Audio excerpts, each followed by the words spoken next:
कभी कभी जिंदगी हमें ऐसे मोड़ पर लाकर खड़ा कर देती है जहां हर रास्ता सही लगने के बावजूद दिल किसी को चुन नहीं पाता।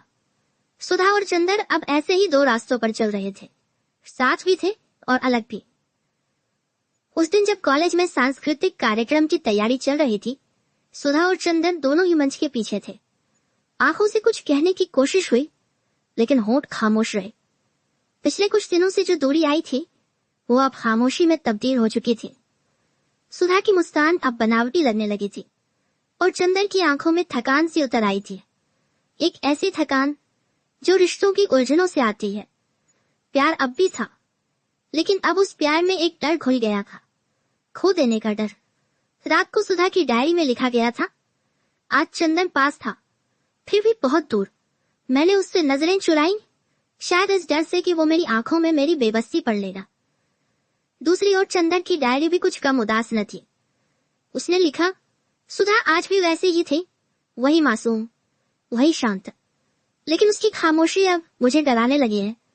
मैं उससे कुछ कह नहीं पाता, क्योंकि शायद अब कहने लायक कुछ बचा नहीं। इसी खामोशी में एक और किरदार धीरे धीरे प्रवेश कर रहा था, नरेंद्र। एक ऐसा व्यक्ति जिसे सुधा के पिता पसंद करते थे, एक सभ्य, योग्य और व्यावहारिक युवक, और शायद एक ऐसा दूल्हा जिसे समाज में स्वीकार किया जा सकता था। चंदर जानता था कि सुधा के लिए यह रिश्ता तय किया जा रहा है, और वो देख रहा था, धीरे धीरे बिना शोर के वो खुद को खोता जा रहा था। सुधा अब किसी और की होने जा रही थी और चंदर बस तमाशा देख रहा था। पर क्या इतना आसान था उसके लिए चुप रहना? नहीं, उसने सुधा से मिलने की कोशिश की।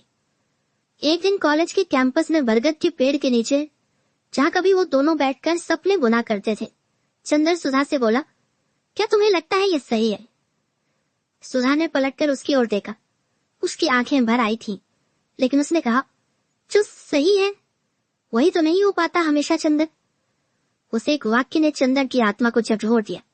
वो पहली बार समझा, प्यार करने से ज्यादा मुश्किल है प्यार को बिना शिकायत स्वीकार करना, बिना अधिकार के निभाना। बरसात हो रही थी उस शाम। आसमान भी मानो सुधा और चंदर के लिए रो रहा था। पानी की हर बूंद उनकी अधूरी कहानी पर एक और दर्द भरा अक्षर जोड़ रही थी। उस शाम चंदर छत पर बैठा था, भीगता हुआ, और सुधा खिड़की के पास खड़ी थी, इसी बारिश को देखती हुई। वो बारिश जो दोनों को भिगो रही थी, पर पास नहीं ला पा रही थी। इसी रात सुधा ने चुपके से अपने कमरे में वो चिट्ठियां जलाई जो कभी चंदर ने उसे दी थी। कागज जलते रहे और साथ में एक प्रेम कहानी का एक अध्याय भी। क्या चंदर और सुधा अब भी एक दूसरे से उतना ही प्यार करते हैं? हाँ, शायद और भी ज्यादा।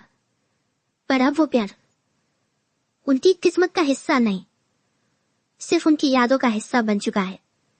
और यही आती है इस प्रेम कहानी में पहली असली दरार, जहां प्रेम कम नहीं होता और साथ छूटने लगता है। क्या आप कभी ऐसी किसी खामोश मोहब्बत से गुजरे हैं? क्या कभी आपने किसी को इतना चाहा कि उसे जाने देना ही सबसे बड़ा सबूत बना? अगर हाँ, तो वीडियो को